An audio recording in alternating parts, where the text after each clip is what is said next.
Hi, and welcome back to another episode of Dishing with Dr. Duer. Pull up a chair because we are about to dig in.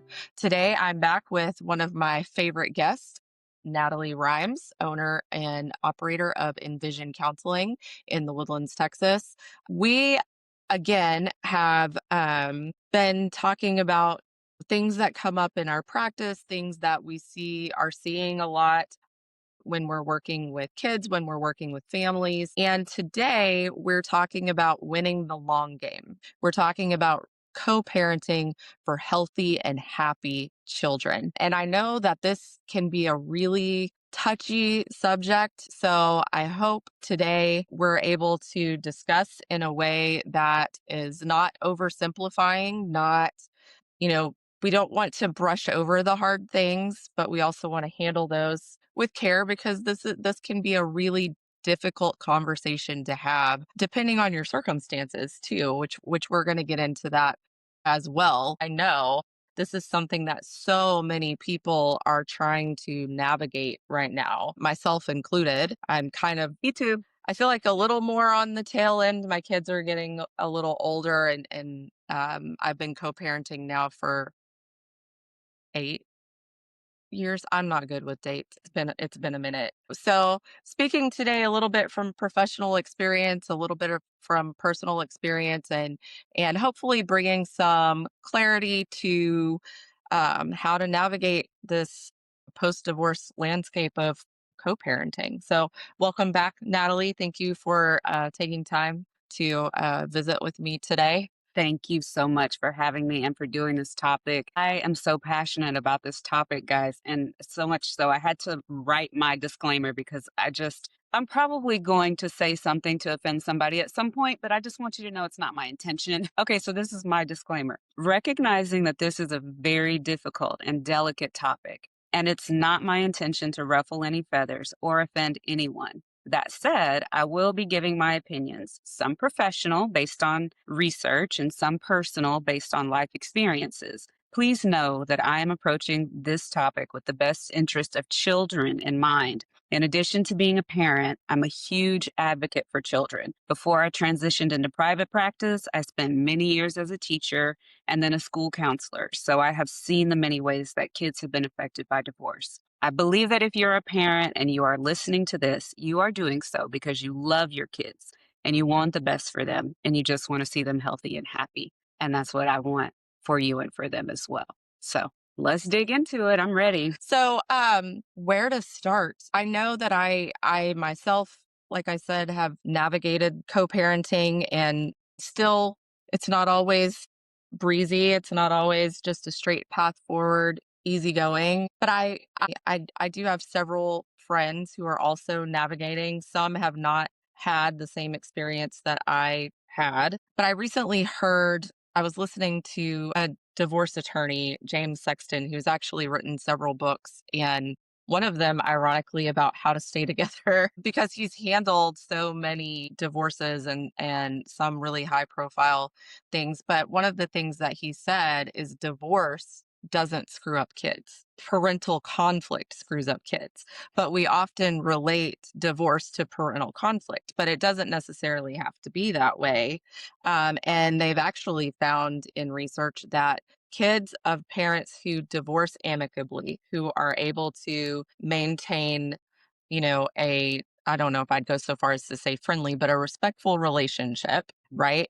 They fare better than children of parents who have an angry, antagonistic, or combative relationship, even if they stay married. Often we'll hear, I'm trying to stay for the kids. And research shows that if staying for the kids is combative or constant conflict, that's actually worse than making the difficult decision to split if you can do so in a respectful and amicable way. Absolutely. Absolutely. I would say professionally, I've definitely seen that.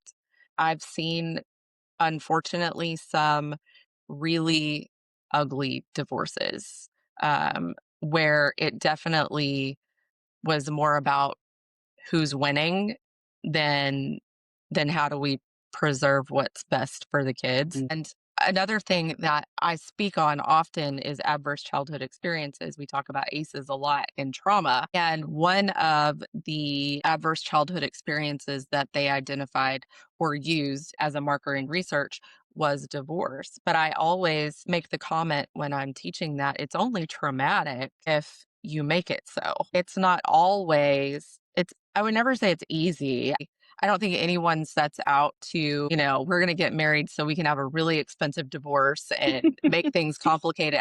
No one sets out that way. Right. But I think that it is possible to, well, I know it's possible because I've done it, to separate in a way that is not traumatic for your children. Yes. It makes me think about this is a personal reflection. A friend of mine, we have this discussion that turns into an argument sometimes about what's best for the kids. And my friend thinks it's always best for the parents to stay together.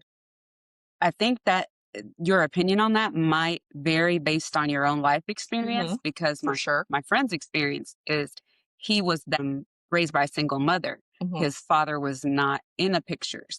I think that might paint his idea of like if his parents had been together, he might have Yeah. had a better childhood. My experience was my parents did stay together for 33, 34 years. And I'm sorry, Dad, I'm telling a little business, but it's for a good cause, so I know you'll forgive me. Okay, so they were together for 30 something years, right? But many of those years were not happy. Yeah. In fact, after they divorced, they became better friends. They Hmm. got along much better after the divorce. So my brother and I can remember, especially like when we were teenagers, the situation was so tense and so hostile. I can remember telling my mom, why don't you guys just split up? Right. And Yeah. so I'm looking at it that way. Like it's better for the kids to have a peaceful environment than it is to have a hostile one. Right. So sometimes divorce is actually better for kids. Yeah. And that's an excellent point. Our own personal experiences definitely color what we think or how we proceed with those things. Mm. And we only know what we know. And I do think that's an important point to make. Like for your friend, he can imagine what life might have been like, but he didn't actually live that. Right. And you could imagine how your life might have been different if your parents had split up sooner, but Mhm. you didn't actually live that. Unfortunately, I have heard many stories, some from my close personal friends and some from my mom telling me about high school friends or whatever, really horror stories, if we're being honest, about vindictive exes and things like that. And we've joked that I really got the Cadillac of divorces because, again, not to get just like too personal, but there wasn't this big event. Like there was no somebody cheated. There was no, physical abuse. There was nothing like that. We actually met very young. We had very similar experiences. Both of our siblings had disabilities. Both of us kind of lived similar lives as far as dealing with some of those things. And so there might have been some, I don't know, bonding over that. After we got married and then we had children and then we kind of grew up, it was like, wait a second, I like to travel and you hate it. And I love to be in the middle of all these people and you don't like it. And I want to get a tattoo and you think it's trashy. And and eventually it was like, we were just two people coexisting pretty miserable, right? And Mhm. and the truth was, I mean, I think I did eventually say, I was like, if you're really honest, like you don't really like me. Like you might love me, want what's best for me, but you don't really like me. And it's not fair for me to ask you to change so that I can be happy. And it's not really fair for you to ask me to be someone I'm not so that you can be happy. And then our kids are sitting here watching. And there was a pivotal moment that goes along with this whole co-parenting and figuring out thing and making that really difficult decision. Cause like I said, there wasn't some big explosion where it was like, that's it. Right. But there was a pivotal moment where my daughter had come home from a practice and he had gotten frustrated about something. She wanted to come home. He wanted to go to the store. I don't know, something like that. And she was really upset. And he had said something to her in his frustration, like, you're not trying, you're not, doing your part, you don't need to do in regards to like softball. And she was maybe 8 and she was crying and she was like, I'm never going to be perfect. I'm never going to try hard enough. I'm never. And I was like, this is not, this is not okay. Because we had similar conversations where I felt like it doesn't matter what I do. Like it's not making you happy. And I just had this revelation of what they're observing becomes their normal. That's what they think love looks like. Love looks like killing myself to make things perfect for you, or love looks like not really speaking to each other, or and I was like, I cannot continue doing this and allow her to grow up thinking that this is what love looks like because Mm. it's not. So that was kind of a, I don't know, an eye opener for me in that the way that we were parenting while we were married was not really working out for our kids. And just some of the things that she was starting to say that was mimicking. And I was like, oh, this can't be happening.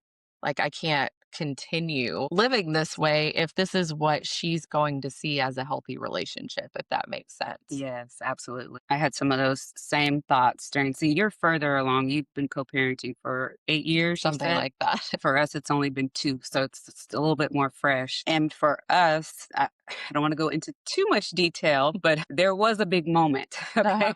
And it wasn't always amicable. But I can say that where we are now, and we've come to the place where I feel like we do co-parenting really, really well. So well, I even asked him before we recorded to send me his comments, and I'll read those a little bit later toward the end, as far as like how we figured it out and how we made it work. But I was going to say that in the beginning, when we were first separating, it was really, really hard. Mm, It was really, really hard. But one of the things that I can say for my ex is that, and I have to give him credit where credit is due.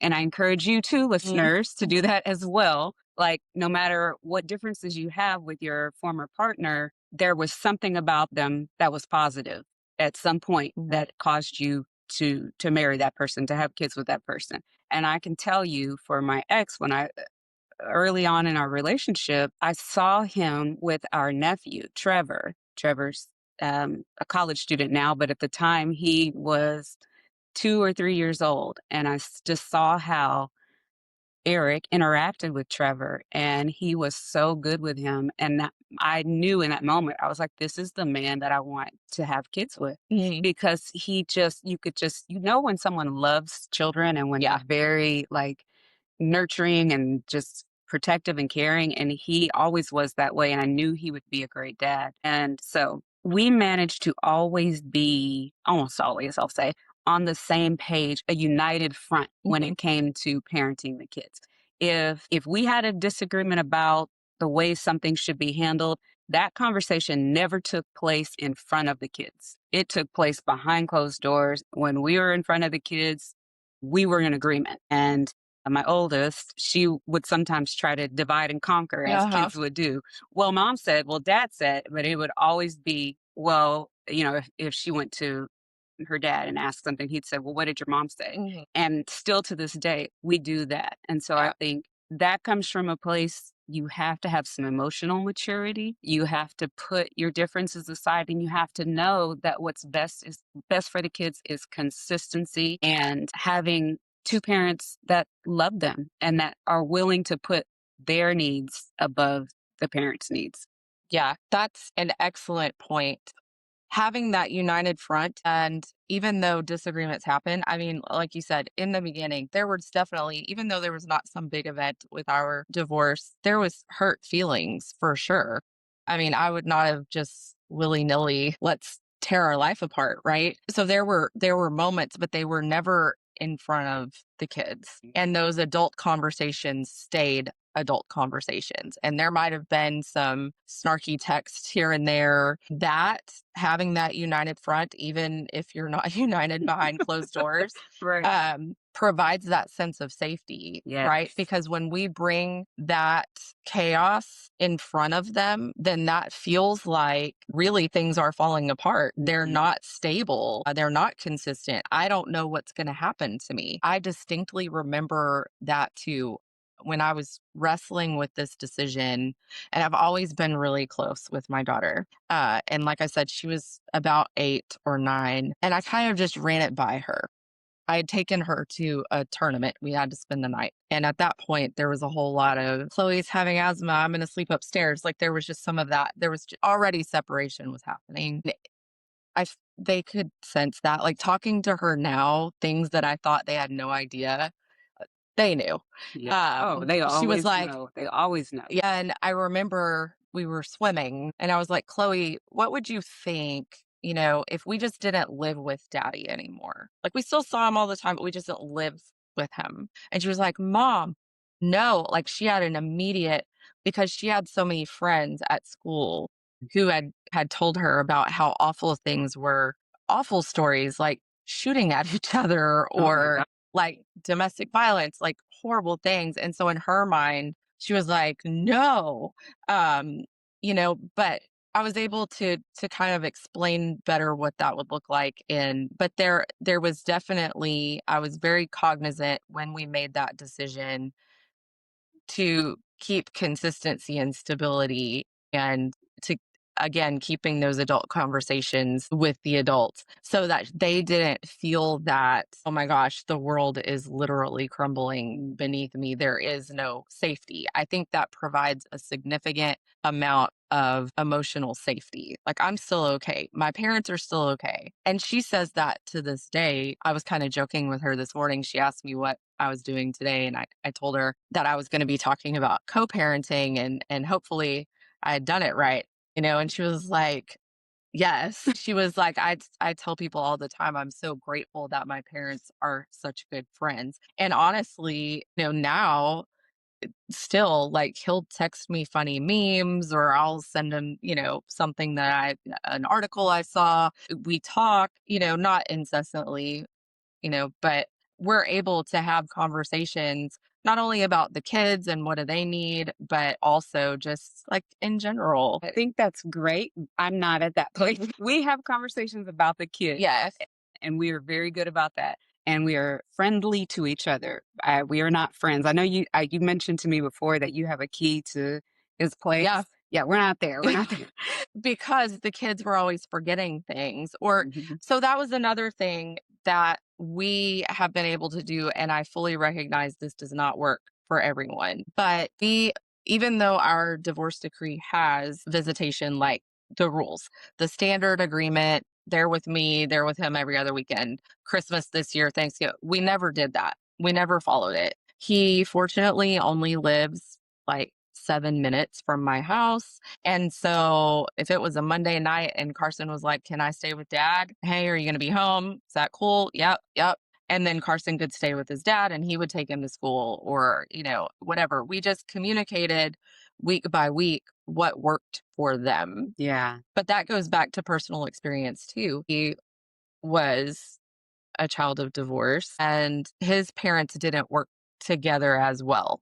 And so he was very determined, I will do what is best for my kids, Mhm. period. And so that mindset, definitely us both having that mindset made this whole process way easier. And again, I said we weren't going to oversimplify in this episode. I have friends who, unfortunately, the partner that they're working with, their goal is to, how can I look the best and you look bad? Or how can I get the most money out of the situation? Or how can I avoid ever having to give you anything? Those kinds of things, which is really unfortunate because ultimately The kids pay the the price. kids pay the price. Absolutely. For example, I've been really fortunate. For the most part, I take care of extracurriculars because he does pay child support. And I feel like I'm not going to call every other day and say, I bought them a band aid and I need my 50 cents.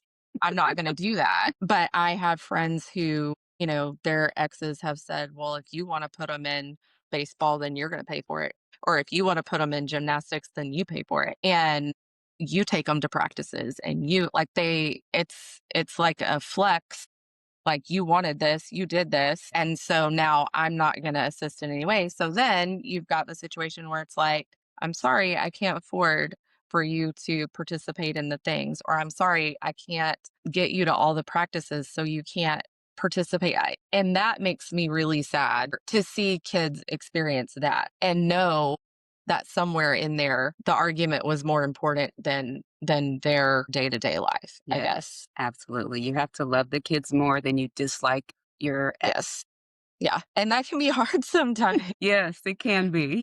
The situation or things that they say or things that they do, obviously, like I said, we grew into two totally different people. And so there are a lot of things, a lot of habits. Another common disagreement is I'm very neat and he could care less. Like I remember this was before we even had kids. This could have been a clue, but there was at one point I was like, I'm not picking up the trash and I'm not doing the dishes and I'm just gonna see how long? How long? And eventually one of his friends was like, "Sunny, would you like for me to take the trash out for you?" Because there was Oh, just like no. bags. Because it wasn't important to him. And just because it was important to me still didn't make it important to him. Right. So there are things that we don't agree on for sure. But I've also always made it a point to tell my kids, regardless of disagreements about things like that, that your dad is a good person. Obviously, I thought he was a good person. Oh, let's get into that about not speaking negatively about the Yes. parent to the child because I want people to remember that your child is half of your child is your ex, Mhm. okay? So if you're saying something negative about their dad or their mom, the child is thinking that there's something wrong with them. It doesn't matter what the thing is Right. because that's half of me. If you're telling me, "Oh, your dad, he's just no good and he'll never do this and he'll never Yeah. do that," then internally I'm thinking, "But part of me must be like that too." Yeah. Or my mom doesn't like that about me, or my dad doesn't like that about me. Mhm. I think about things that, well, there have been times where Carson is the spitting image. And I'm like, did you just say what I think you said? Um, but then I have to stop myself, right? Exactly because of that. You don't want your kids to internalize that there's something about them you can't stand, because that starts to make you an unsafe person too, or just it damages the relationship. And it doesn't have to be overt. They can sense those things, and Those little snide remarks yes, and side eyes. yeah, And also, did we say this? Your kids are not your confidant. yes, When you need to have those conversations, you need to vent. That's what therapy is for. And everybody who's going through a divorce should be in therapy. You should have your own therapist. It's great to put your kids in therapy to hmm deal with the divorce, but you yourself also need to be in therapy. Mom, dad, all right? Well, this is something I know we've discussed before too, but it was a quote that I heard, that, man, it really struck me. And it said, um, the people who need therapy don't come to us, their victims do. And I think we've seen that. I know that I have because, 99% of the time when you get down to what the issue is, there was some relationship or someone in their life that mistreated them some way that caused them to have the difficulty that brought them to therapy, right? And so, in order to avoid that situation, at the very least, you need to have a good friend or someone. If you catch yourself wanting to explain or tell your child the whole story, which I understand that too, because I feel like sometimes we want them to understand why we're upset or why something happened or why a decision was made. So let's say, for example, maybe you had an argument with your ex because they absolutely were going to refuse to help pay for something and now your kid can't participate. The inclination is to be like, well, honey, I really wanted to, but your dad refused and now I can't and da da da. That's not for them. Right. Now, am I absolutely going to go to either my therapist or my friend and say, let me tell you what just happened and what this sucker refused to do, etc.? Yes, but that is what that is for. Because here's the other thing that I know from personal experience. You know the mom thing where somebody makes your kid cry and you hate them forever? It Mhm. doesn't matter, right? It doesn't matter if your kid makes up with that friend or makes up with that boyfriend or whatever, you remember when it's Mhm. like, "Mm-mm, they made you cry." No, kids feel the same way about their parents. And so you may be having a moment of weakness where you're just really upset about something or really angry about something and you just spill it. And then maybe later you work that out. Your kid doesn't forget that that person made you feel that way, even if it's their other parent. And then that can get really Ugly, confusing. ugly, messy, Yes. and the kids often feel pulled like the rope in the tug of war. They're right in the middle, and then they often feel like they have to choose a side, Mhm. and Yep. that's the worst. Well, and that was something else that I came across recently. There was a new perspective I had not thought about before. Because speaking of not speaking negatively of the other person, definitely I agree with that. But something that we do sometimes is we oversell the other person, trying to make it right. So maybe there's a situation where you're like, hey, we should call dad. Hey, do you want to make a card for dad for, Father's Day? Hey, do you it's gonna be so fun when you go to your dad's this weekend. It's gonna be so great. Really, I think the intention is trying to make them feel better about the situation or to convince them that it's okay. But then we don't always know what's happening at the other house. And so if you have a scenario where maybe the other parent isn't speaking of you so kindly, or they're not really that great to be around, or it's kind of maybe not an unsafe situation, but just not a good one, then that's confusing to them because 'cause they're like, "Why do you keep making it sound like they're so great when they're" right? So, allowing them to feel what they feel rather than trying to convince them that this new situation is awesome. Right.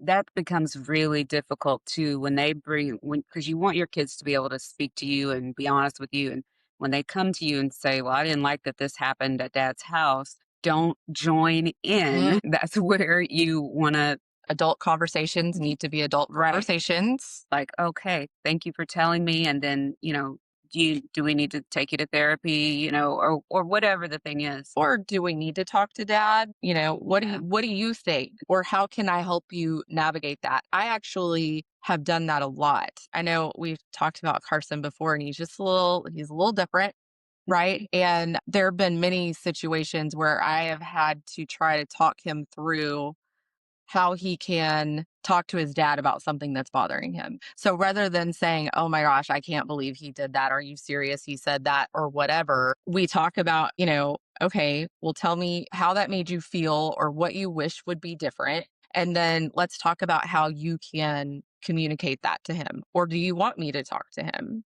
Do you want me to text him? And most of the time is like, no, don't you dare tell him that I called you or that I told you that I, was upset or whatever. I will say this too, co-parenting is easier when your child does have a phone and they can still communicate with you. I remember that being really hard in the beginning because they were both younger and neither of them had a device. So when they were over, and it was never a safety concern, I was never like worried about that. But, like, their emotional state, I had no way of knowing if they were sad or happy or scared or any of those things, and I mean, he would let them call me, it wasn't like that, but they didn't have the ability to just like, "Hey, mom, dad's watching a movie I don't like," or just Mhm. silly stuff like that even, so communication. But yeah, definitely helping them navigate that rather than jumping on the bandwagon because that again is confusing and you want to again, keep the adult conversations with the Between the adults adults. and not become that. And you've got to watch this too. Like I remember when I think I was roughly like seventh, eighth grade. There was one of my best friends, her parents had gotten divorced. And I saw how easy it was for her to manipulate. And it turned into a disaster for her because her mom was trying to uh, I guess, soften the blow of this whole situation. And so if she wanted to go with, we were 13 and she had a boyfriend who was like 18. Oh my. But there were a lot of allowances, right? Because she was trying to manage her own hurt, Mhm. honestly, and deal with her own life. And then on top of that, you don't want your kids to not like you. Right, and then there's that And that's feeling of hard. it's almost like you are going along with the whole they feel a need to choose a side, so you wanna make sure they choose you. Yeah, You know, and deep down, you know that that's not the right thing to do, but it's really hard because you want your kids to love you. You want to make sure you yeah, keep that good relationship. That's why it's so much better to take the high road and just fake it if you have to. yeah, Like, just pretend like you guys like each other for the kids. You yeah. know what I mean?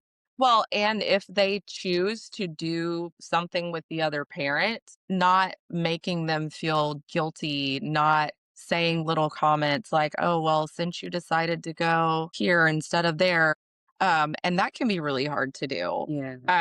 But I distinctly remember another conversation. Carson just like he feels intensely, and we were sitting in the car, and he had a choice to make between something going somewhere with his dad, but then I think my parents were here and he doesn't get to see them often. And he was just nearly in tears. And he Mm, was like, but if I don't do this, then dad's going to be really upset and he's going to think that I don't want to. But if I don't do this, then, you're going to be. And I was like, hold him up right there. You're not responsible for adult feelings. thank And you. Thank you're you. Thank not. you. And we've had that conversation several times. We're grown. We can manage, right? And sometimes what you want to do is it's not going to make everybody happy. And I think that's why we stick with the 50-50. Um, they're with him for 1 week and they're with me for 1 week, and we live very close to each other. And he and I work it out together so that there's no like they don't get to say, "Well, I want to be with you." Right. This now has that happened? Well, can I stay one more night? But Mhm. he and I always discuss that. So yeah, that can get really, really tricky. And I think the way that we did worked out because every day I picked Carson up from school. So I saw him every day, whether he stayed over there or not. Same with Chloe. But that was one thing that we did agree on. Like there was never a time where they could get, like maybe they got disciplined at my house and say, well, I want to go stay with dad. That we never allowed because that can create a monster right there. Mm, So we were always on the same page as far as discipline and things like that as well. yeah. Like if there was some sort of incident, we would also discuss that. And this is, I think that we don't need to have the phone for a week or whatever. And we would agree on those things. And the other thing is I didn't say, well, if Carson's going to spend the night, Chloe has to go too. Hmm. So, and some people have different feelings about that also. But I also recognize like Carson and I are very close, but we have very different interests. And he and his dad share a lot of interest. And so he naturally, like, he liked to hang out over there because they played video games. And some kids are just naturally drawn to one parent or the other because of interest or because of personality, not so much because one is better than the other or they love one more than the other. Like I said, Carson and JR really love to play video games together. Like they like to watch the same kind of shows and things like that. So we had our own separate things that we like to do. I guess because I got to see him every day. It never bothered me that he wanted to go over there, Right. whatever. And that's the other thing. Like if you have an amicable enough relationship, then even when they go over there, you can stay in touch. Yes. It's just so much better. I do want to point this out, and because we talked in the beginning about it not being one size fits all. Mm, Obviously, we are not speaking about situations where there's no, abuse, where domestic violence, there are certain situations where it's not best for the kids to be with both parents. right. And we recognize that. Absolutely. I think those are some of the hardest situations that I professionally have dealt with is trying to help a kiddo navigate when it doesn't feel like anywhere's safe or when they are forced to go somewhere they don't want to go. One of my aunts left an abusive relationship. And I remember for years, like it was always around Christmas that he was required, and he would cry and he would be so stressed out, and my aunt would be so upset because she didn't want to send him, but legally, because of the agreement, he was required to go for a week or whatever, and it was awful, and it was awful to watch him be so distraught and scared, honestly. In those situations, again, when we're trying to fight legal battles, when we're trying to maybe get some of those arrangements changed, still how we present ourselves in front of our kids makes a big difference as to how safe they feel in the situation. Going back to making sure that we're not adding fuel to the fire, that we're being really good listeners, that they feel safe to tell us things. Because that's the other thing. If you are in a situation where it is not amicable and you have concerns about the other household, you don't want to have strong reactions where now the kiddo feels like they can't tell you what's happening. So you want to keep those lines of communication open and continue to be a safe person for them. And sometimes that is incredibly, incredibly hard to keep your composure when what you really want to do is like kidnap and run or hide. But regardless of how difficult that is, remembering ultimately we're trying to maintain a safe environment for them, whether that be emotional, physical, or both. All right, let's talk about a gray area. Different sets of rules in different households. That's a tough one. Because I'm thinking of, we're talking about situations of domestic violence, abuse, I don't know, substance abuse, things like that, things where your kids are genuinely not safe. But then there's other issues where there's like, well, in my house, they don't get to stay up until midnight. In my house, they don't get to get on TikTok. Mhm. But in the other one's house, they get to have no parental controls on their phone. Let's talk about managing those kinds of things. That one, I'm not actively dealing with that, but I'm actively listening to that frequently right now. There was a realization, um, it was very much that exact situation. It's very structured at this household. We have a bedtime, we have homework time, we have a lot of consistency, a lot of structure, and those general rules like we don't have phones in our bedrooms and we're not allowed to access certain apps and things like that. I think the 8-year-old doesn't even have a device, period. But then coming to the realization that when we go to the other, like just through what the kids are saying, not even adult conversation. Well, they just give me their phone. And so, well, what'd you do on Saturday? Well, I just kind of hung out and watched TikTok and whatever. And coming to the realization that there's a lot of allowances at the other home, and then you spend half of your custody time trying to reel it back in, like the expectation of how we speak to people. Right. And so, one of her kids was coming back very disrespectful and reining that back in. That's not how we address people in this house. That's not how which brings up another point that I think is relevant here. You also can't have expectations for your ex that you're not willing to abide by yourself, right? But that can be really difficult when you don't agree, and that can be extremely difficult when we're playing the game of who's the favorite, because the kids are never going to be like, I love bedtime and structure. They do love it. They need it. They recognize they need it. But if we're having ice cream for dinner and staying up till midnight and I can do whatever I want, and that makes it really hard to continue to be the parent that's trying to instill the consistency and the whatever. So you really need to, if at all possible, come together Mhm. and negotiate adult to adult. What do we feel is fair? What do you think is ideal? What do you think is ideal? Mhm. Okay, how can we meet in the middle? And then bring it to your children as a Together if united possible. front. Yeah. This is Because what we agreed on. again, we're going back to what's best for the kids. What's best is for the kids is as much stability and Mhm. consistency as humanly possible. And when you're going to one house and there's no rules and you're going to another one and there's So many rules. Mhm. That is not good for kids. No, and then nothing feels normal, right? And just as human beings, we're constantly looking for homeostasis. We're constantly looking for level. And when it's constantly back and forth and never the same, then you never feel at peace. Something else that I saw recently said imperfect peace is better than constant conflict. So you may struggle a little bit to find that agreement or find that middle ground, but still working towards that is better than constant arguments and disagreement.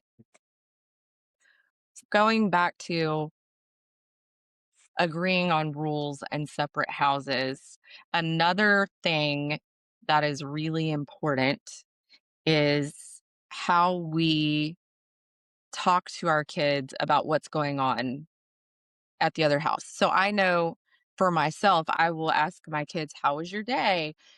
And Carson will always say, "Good." And I'm like, "What does that mean? What was good? What'd you eat? What'd whatever." But we have to be really careful too, not to interrogate. Right? Right. Not to, well, what did your dad say? Did he, what did your mom say? Or if there's a stepmom or a stepdad, well, you know, what were they doing? Or how was that outing? Or, oh, you guys went to such and such. Oh, that's where I was going to take you. Like, we have to be careful about how we have those conversations too, that it doesn't turn into an interrogation of what's happening in the other house. I think that goes back to what's good for the goose is good for the gander. I wouldn't want someone to interrogate them about everything that I said or did. So I can't expect that or demand that of them also. Yeah, and if you are communicating with your Right. co-parent, then there won't be a need to Right. interrogate because you guys can talk to each other. Yeah. And that also puts them in a horrible position of how do I answer that? Or maybe feeling like, what is the right answer? What do I say to not get mom in trouble? What do I say to not get dad in trouble? Yes. How do I avoid basically what will probably turn into conflict when there's an interrogation? And no secrets. Do not tell your Yes. kids, don't tell your dad or don't tell your mom. No, Don't do that. no, that puts them in an awful position. And what is it that you wouldn't want? If you're doing something that you absolutely wouldn't want the other person to know, then it's probably not something that should be happening, Exactly. right? Again, not talking about situations of abuse or domestic violence or things like that. Talking about run of the mill, you know, I'm going to let you on TikTok, but don't tell your mom. those kinds of things. Because when you're asking them to keep secrets, that creates fear and tension and I don't want anybody to be upset. What do I say? Don't do that. Confusion. Yeah. Yes. Okay, well, let's get into bringing in a new romantic partner to the situation and the timing aspect. What do you think is, after a divorce, a reasonable amount of time to bring in a new dating partner, romantic partner? So this is so hard. And let me tell you why. Okay. Anytime, I don't think this way now because I've been through it. Right. But I lived in a small town, people talk. And anytime there was a divorce and then maybe it was 6 months and they were dating someone, it'd be like, they moved on awful fast. What a lot of people don't realize is usually if you're getting a divorce, that relationship has been rocky or dead for years, Right. possibly 2, 3, 4, 5 years. Mhm. And so while it looks like on the outside, oh, you only gave it 6 months, you're not even sad. That person may have already grieved the loss of that relationship for years. However, and this is why this is hard, right? Because as an adult, I remember I think I was roughly 35 um, when we divorced. And it had definitely been a long, slow, what is happening here? I had felt like a single parent for a very long time. So to me, like meeting someone it felt like I had definitely waited a very long time. However, to my kids, that did not feel the same, right? And so I had to be very cognizant of, just because I've grieved the loss of that relationship and just because I'm grown and I'm ready to move on does not mean that they're ready to move on. I don't remember um how long it was exactly. It might have been close to maybe 9 months before I even introduced them to someone. Here's the other thing. You don't wanna introduce them to every Tom, Dick, and Harry that you talk to on Facebook, Tinder, whatever you're doing, Mhm. right? Because you definitely don't want them to just have a revolving door of new people. Yeah. Stability, Yes. consistency, and structure. Um, my ex and I, we had a conversation pretty quickly after we first separated, and we agreed that before we brought anyone around the kids, he and I would have a conversation Mhm. about it, and we would allow the other person to meet that person. Now, I know that That's that's fair. rare, but we felt so strongly about that. Like, we don't want to bring random people into our Mhm. kids' lives. Like, we want their stability to matter more than our dating life. Yeah. So, I have a couple of stories to tell on that one. Like you said, that's kind of rare. The agreeance that we'll meet the other person, etcetera. I have had friends who have extended that olive branch. Like, there's someone that I am fairly serious about. I'm going to introduce them to the kids. Would you like to meet them? And the other person being like, good luck with that. Just not being very mature about it. So it may not always be an option.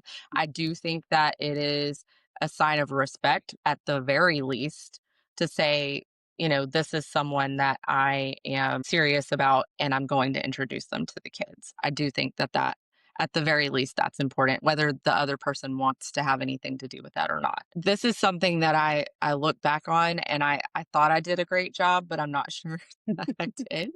Um, because I felt like my kids and I were in a good place. They were getting to, still see their dad. We had kind of gotten into a rhythm. Things were pretty good. And there was someone that I was, my now husband, the only person I ever introduced them to after. Um, but I thought I had waited a significant, it felt like it to me. I think it was roughly like 9 months. Um, and he's really just a great guy. He, kinda like you were talking about, he's great with kids. When he would come over, we would play baseball or we would, it was about the kids. We were doing things together. It wasn't like mom's on a date or whatever. So I kind of felt good about that. And then eventually, right or wrong, I was like, I'm 35, my life's half over. I'm not gonna sit here and waste the rest of it so that everyone else can think fondly of me, whatever. Financially, it made sense, just a whole lot of things. So he ended up eventually moving in. We got married, all that good stuff. And I do think that my kids are fine. But it is funny to listen to Chloe tell it now when we talk about it, because she's like, yeah, Zach just came over and made pancakes one day and never left. That was their perception of my carefully planned introduction into their life. That's fun. I thought I did everything very well, and maybe I didn't. Now they do love him and they have a great relationship with him. I distinctly remember too, shortly after he moved in, that was an adjustment for the kids, right? Because they were used to me being by myself. I had been alone long enough that they were used to me being by myself. And there was a lot of nights like, Mom, can I sleep in here with you? Because they were still pretty young. And I remember Carson coming in there and he looked at Zach and he said, fine, you can stay, but you have to clean the toilet. And Zach was like, okay, I'll clean the toilets, That's whatever. hilarious. But their perception of how all of that happened was very different than my adult perception of that. So I think I'm not going to sit here and say there's a right answer or there's a best time or there's ever a great time. And I think there's always going to be an adjustment period because Yeah. that other person is not their biological parent, Mhm. no matter how amazing they are. And I think you can get to a point where they're fully immersed and have a fantastic relationship. I think we're there, but you have to respect, again, your kids feel how they feel. Mhm. I would say, keeping in mind what I've been saying about consistency, structure, and Mhm. routine, if at all possible, do not bring another person in to live in your home for a year. Yeah. That's the number that I'm just going to throw out there. The ballpark is a year. Let them adjust to the divorce Mhm. first. Give it a year. Not saying you can't date and go be a grown person and do what you Yeah. want to do, but to bring another person around the kids and just create a whole new blended family when they're still trying to adjust to the idea that mom and dad are not together Mhm. anymore, it's not Yeah. best for the kids. Well, it kind of reminds me too of what do they typically say after a loss, we'll say. Typically you shouldn't make any big decisions for like 1 to 3 years. Mhm. And like it or not, divorce, regardless of the circumstances, is a loss. It is a major life event. And unfortunately, I've seen people jump headfirst into another situation that does not work out. And then you've got kids adjusting to, okay, I lost my dad and now this person was here and now I lost, or I lost my mom and now this person's here and now I lost this person too. So I definitely agree with that. And that goes back to, again, you may have felt single or alone for years, but this is still new to everyone else. This Mhm. is still most likely new to your children. Yeah. And so recognizing that, and that can be really hard to be patient when you're very ready to live happily ever after, whatever that looks like. Again, putting your kids ahead of whatever the situation.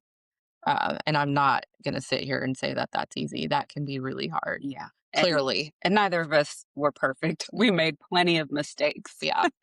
I do want to read. I asked Eric, my ex, what did he think that we did well as co parents and how we were able to manage that? And then what advice he might have for listeners that may be struggling with co parenting. So he said, I think we've learned to set clear boundaries. For the most part, we limit our topic of conversations to the kids, our families, and the timing of arrangements and events. No probing questions about our personal lives beyond that. And for the listeners that are struggling, he says, respect each other's time, respect your co parent's intentions, work from the premise that neither of you want to screw up these kids' lives by making it about the two of you instead of them. It's not their fault, and they deserve better. It goes without saying that this will be a process and it will have ebbs and flows. Give yourself and your co parent grace. You're figuring it out in real time. And I thought that was really good. Yeah. That's pretty much sums it up. I think all of the things that we have been talking about, it all goes back to recognizing that what your children witness, that becomes their expectation for a healthy relationship. And so, a good reflection, something I try to remind myself, is how I'm treating my ex the way I would want someone to treat my son or daughter? Mhm. Is how I'm talking about my ex the way I would want someone to talk about my son or daughter? Because I've seen this too so many times. Um, People grow up and say, I'm never going to be like my parents. I don't want to live and have that intense relationship where we don't get along, or, I don't want to be divorced. Like that was actually one of the things that made it incredibly hard to make that decision because I knew from conversations before we ever got married that my ex, he never wanted to be divorced. He never wanted his kids to deal with what he dealt with. But then he repeated the very patterns that he witnessed in his parents that got the outcome he didn't want, right? Therapy's for everyone. Yes. And so our kids are going to do what we do, not what we say. We internalize what we experience as normal, and our brains and our nervous system, they crave normal. And so you will see people repeat patterns that they never wanted to repeat because that's what they experienced. And Mhm. so that was always in the forefront of my mind. I want them to witness what a healthy, loving relationship looks like. Yeah. And that if that's not what we're providing, then that's not what they need. Chloe has said multiple times, I really appreciate that my parents made that decision because they are both happier than I ever seen them. And as a result, we are happy. Whereas that was not the case when we were trying to make things work that weren't working. Yeah. And it will take your kids a while to get to that place because when it's fresh and it first happens, nobody's happy.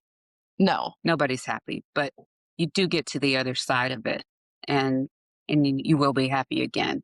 And so a- will your kids. absolutely.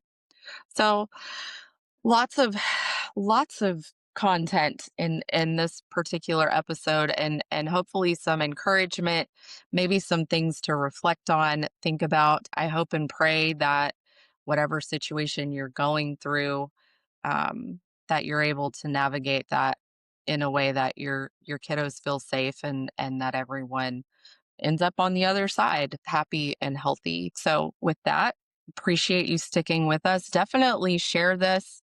I know there are so many people that are trying to navigate co parenting because it's not easy, but there are certain principles that you can stick to that will give you a better shot at less conflict and more peaceful days. Like, share, invite your friends to follow, and I look forward to seeing you guys on the next episode of Dishing with Dr. Duer. Have a great day.